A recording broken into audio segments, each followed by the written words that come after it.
Hi guys, Palm here.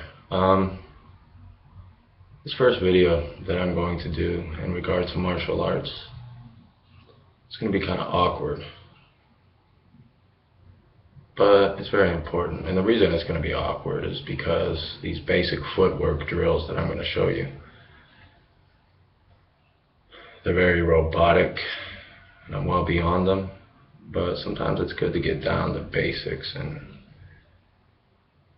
that's really why I'm shooting this video. But first I want to talk about the importance of footwork, what it is, and how it applies to the occult, okay?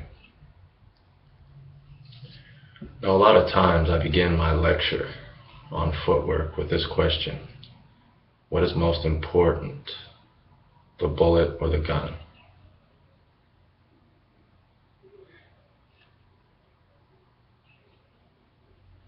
These things work together. They're mutually dependent, okay? The gun in and of itself, I mean, yeah, you can hit someone over the head with it and do some damage. A bullet by itself, sure. You can throw it at somebody and nail them in between the eyes and, do some damage. But it's not going to have the same impact that it's meant to have.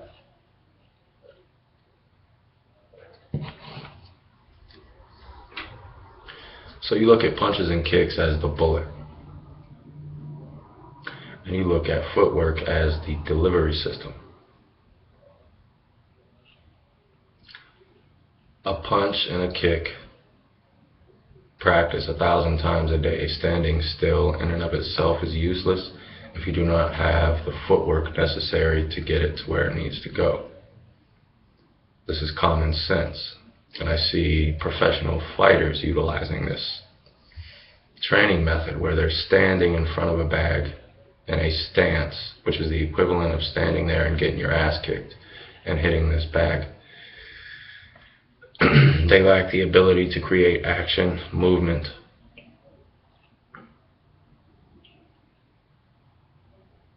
So above all else, in your training as a martial artist, you need to develop footwork, because footwork is the delivery system. It's the equivalent of a gun to the bullet.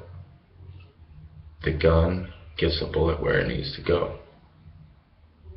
Now, how does this apply to the occult? Well, when you cast a working for prosperity, do you not have to do the footwork? Do you not have to send out the resumes and the applications? Don't you have to get out there and hit the streets and start trying to make money? When you're doing a love spell, don't you have to try and attempt to meet people? I mean, this is the delivery system. This is what opens the doorways for your desire to manifest. So really the parallel is quite obvious if you know how to think.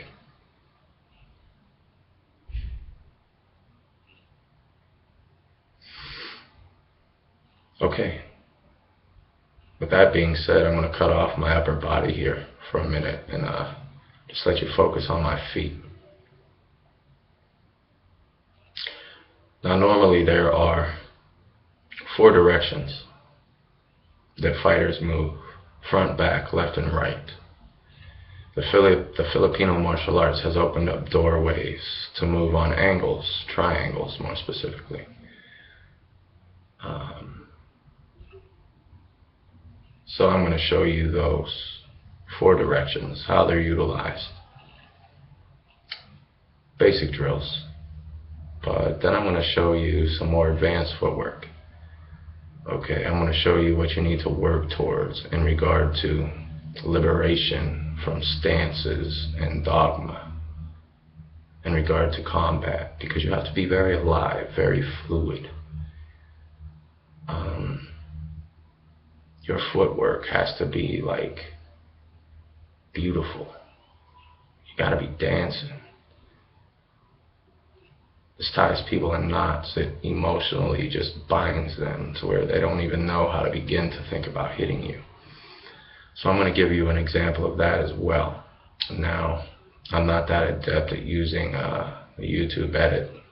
I'm not that adept at this yet at all, so hopefully the quality of these videos will improve with time, but I'm just playing the hand I'm dealt right now and trying to get information to you the best I can.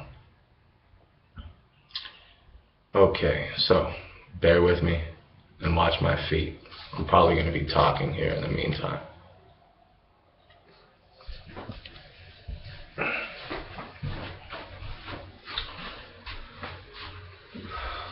Alright, when moving, you want to remember one thing. Okay, if I want to move forward, this is the leg that moves first. So, a forward shuffle step. The lead leg moves forward, rear leg follows. If I want to move backward, the back leg leads. Front foot follows. If I want to move left, left leg leads. Right foot follows. If I want to move right, right foot leads, left foot follows. Okay? Same thing from right lead. If I want to move forward, right foot steps, left follows. Backward. If I want to move right, right foot moves first. If I want to move left, left foot moves first. Okay?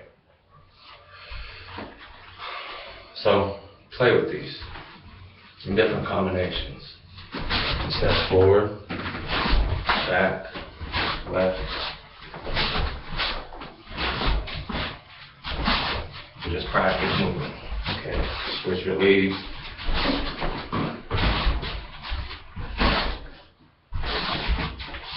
Okay? Practice moving forward and backward.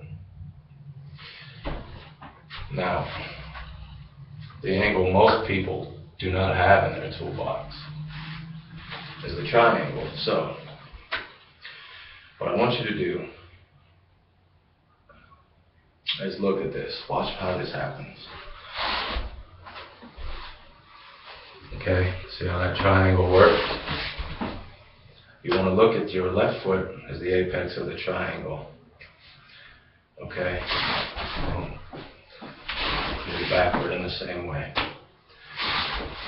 If I'm in a right lead, same thing. Boom. Okay, see how that works? So play with this in combination. Okay, you might step forward and then shoot in on an angle. Okay, you might step back,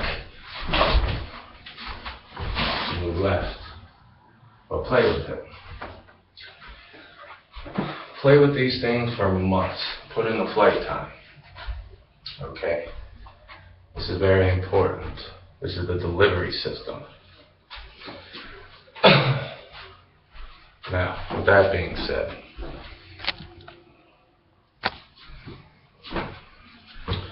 the goal of this is not to get locked into a stance.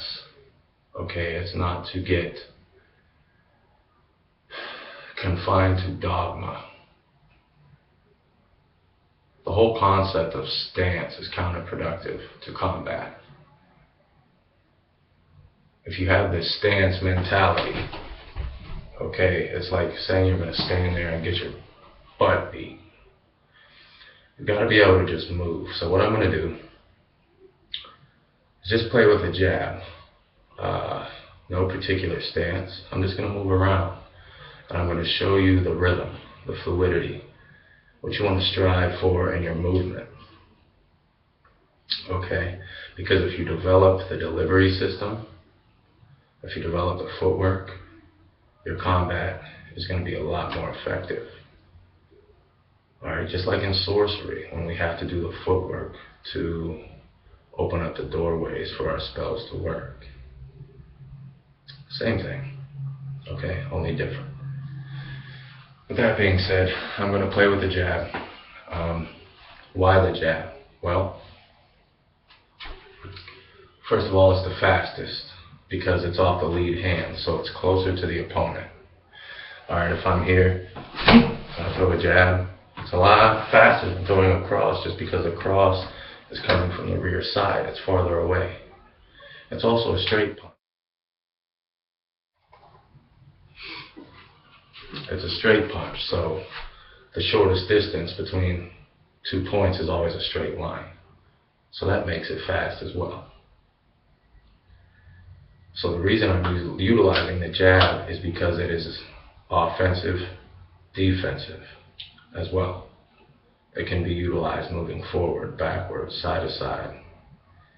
And also, you might see some other tools come out just because I've been doing this for years, and it's kind of hard to stick to these beginner's drills where I'm just walking forward. But, you know, just pay attention to my movement, the broken rhythm, the way I feint, and try to reproduce that in your own training. Again, I'm going to cut off my head a little bit here, hopefully not much. I just want you to see the fluidity of movement.